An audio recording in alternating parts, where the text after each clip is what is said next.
আরে টিকাটলের মোড়ে একটা অভিশাপ সিনেমা হল রয়েছে,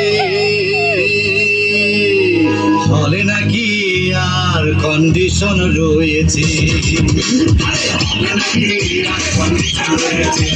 টিকাটলের মোড়ে একটা হল রয়েছে, হলে নাকি আর কন্ডিশন রয়েছে।